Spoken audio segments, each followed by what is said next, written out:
Hi, everyone. I'm happy to introduce Ali Cotero, who is an artist and curator living in Mexico City. And Ali hosts or runs an experimental art venue called Tlaxcala Trace. And I met Ali last year when Soil Artist Run Gallery, which I'm a part of in Seattle, did an exchange with Tlaxcala Trace, where we went to Mexico City and showed our work there. And then Ali and other artists came to Seattle in the summer of 2025 for a show that Ali curated there. So thank you for being with us, Ali. I'm really happy to talk with you, and I was wondering if you could start by just to introduce yourself to the students and how you'd like to be seen and represented here. Thank you, Queen. Hello, everyone. Thank you for having me. I'm so excited to share with you my experience in contemporary art. Yes, my name is Alí Cotero. I am a cultural practitioner, independent researcher, and experimental curator working in contemporary art. As an artist, my practice focuses on the writing of visual poetry. Since 2019, I have directed Tlaxcala Tres, an experimental venue, self-organized platform based in Mexico City, in Ciudad de Mexico, that operates as an office for artistic accompaniment. Through Tlaxcala Tres, I work closely with artists in the long-term processes that combine research, production, writing, and exhibition making. I am especially interested in exhibition formats as a form of living archives, as you can see on the pictures. Um, Spaces where memory, affect, and critical reflection unfold collectively. As an artistic researcher, my practice is rooted in America Latina or Latin American conceptualisms such as visual poetry, mail art, and experimental writing. I work with archives, not as static repositories, but as a fragile, embodied, and affective systems that emerge from daily life and from intimate or collective rituals. As curator, my work has been presented internationally, including in Ecuador, South America, Germany, and the United States. Recently, I initiated a long-term researcher project titled Latin American Landscapes, which began with a series of activities in Seattle and will continue in 2026 in Mexico City. That's the reason that I met Queen in Seattle through our independent projects.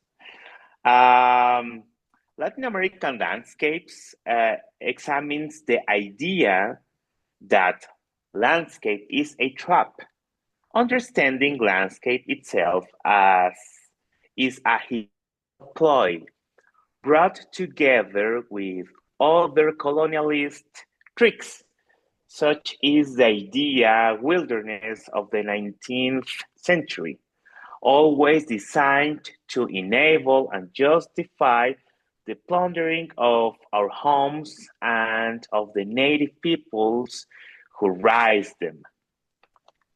Across my practice, I understand curating as a form of care, listening, and accompaniment, an ethical and poetic way of working with artists, memories, and communities.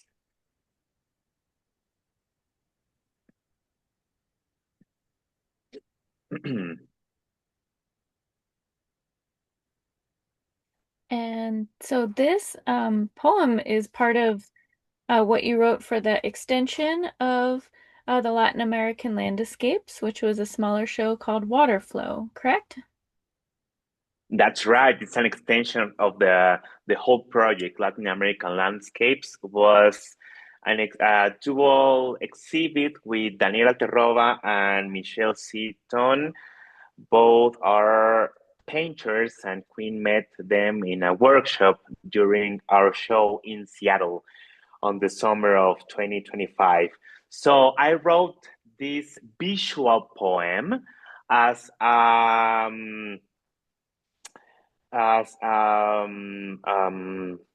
curatorial text or a poem uh, who is inspired in a journey on my whole journey around Washington, and I saw many landscapes, many types of water, and I was impressed with the glacier water when I did a hiking on the peninsula of I forgot the name, the Olympic Peninsula on Washington. So I touched, I smelled, I felt glacial water, and that's the reason the poem exists in Spanish and English. If you want to read it, you can say to Queen to send the poem if you want to check this writing, experimental writing. Beautiful. Thank you, Ali. And yeah, actually, there's going to be links in below the video to the show at Soil and to this poem and the images you just saw.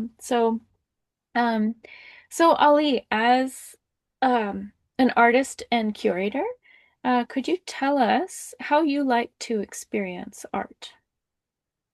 Sure, Queen. Well, I mean, I think I've been experiencing art since I was very young. My uncle Agustin, an artist, painter, and collector, live in the same house that now hosts Tlaxcala 3, the experimental venue I run today. Well, Agustin, he was the one who introduced me to art and helped shape a sensitivity around caring for objects who how to look them, how to protect them, how to preserve them. That's really where my relationship with art began, through attention, care, and the act of observing objects with aesthetic value.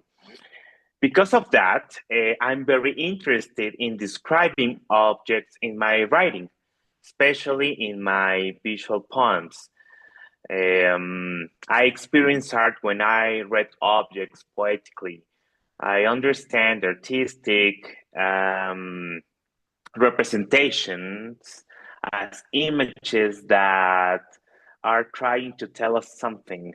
And as a curator, I see my role as interpreting those images. In my opinion, interpretation is another way of experience art. It's not about finding a correct translation or decoding a fixed meaning, but about establishing a kind of contact with the image.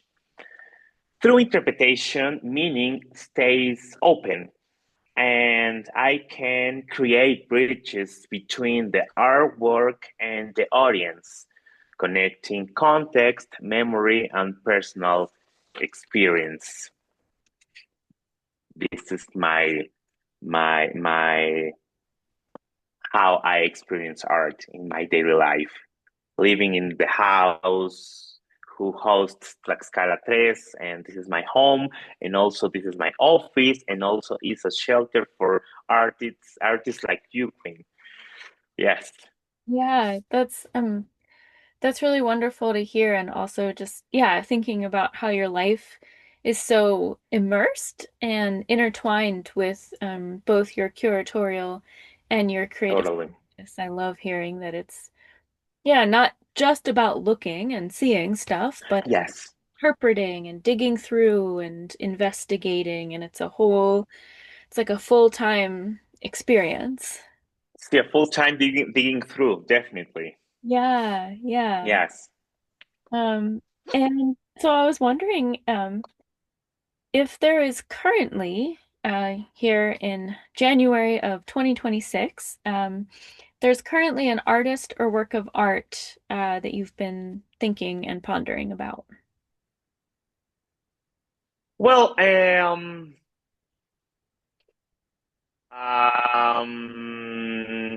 right now I'm working on continuing the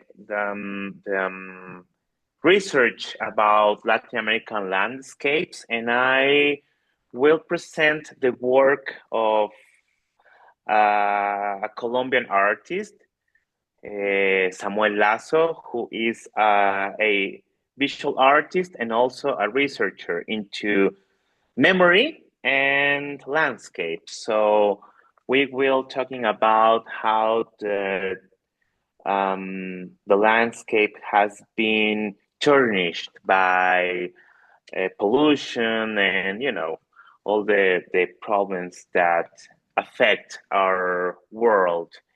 And well, I mean, on February 1st, Tlaxcala will celebrate 7 years of existence, an experimental venue dedicated to accompanying artistic processes, a refuge for a collective that insists on imagining other ways of inhabiting a deeply complex world. And over these years, Tlaxcala has become a place of care, listening, and experimentation, as I said, where artistic practices unfold in dialogue with everyday life, memory, and affect. At this new stage, Tlaxcala's artistic research will depend its focus on archaeology and anthropology as a poetic methods for searching for what is not always visible on the landscape. We are interested in tracing latent poems, sensitive traces that require intuition and attention in order to be revealed, allowing imagination to point toward paths that still persist beneath the surface. This horizon of work is sustained by following the desires of the heart, reaching for dreams, activating small utopian revolutions, and giving form to radical ways to think to allow us to imagine possible futures from fragility and tenderness. At the same time, I want to further develop a curatorial focus on memories that have been displaced to the margins, offering them a provisional place within archives that are still under construction, leaving non-institutional archives open to transforming an encounter. In this sense, Tlaxcala will continue the conversation initiated at Soil Gallery, meandering through possible curatorial paths to connect territory, affect, and archival practices, extending these reflections into new context and future collaborations. Wow. Yes.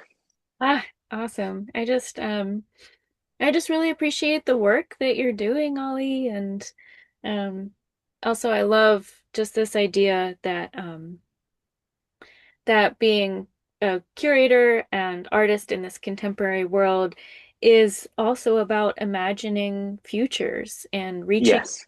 the past and the archives and uncovering stories that not everybody knows about and using that to so kindly and carefully shape our future and future Yes. generations. Yeah, definitely. I think that we have to being a strong collectivity and like I said, activating small utopian revolutions only in our minds.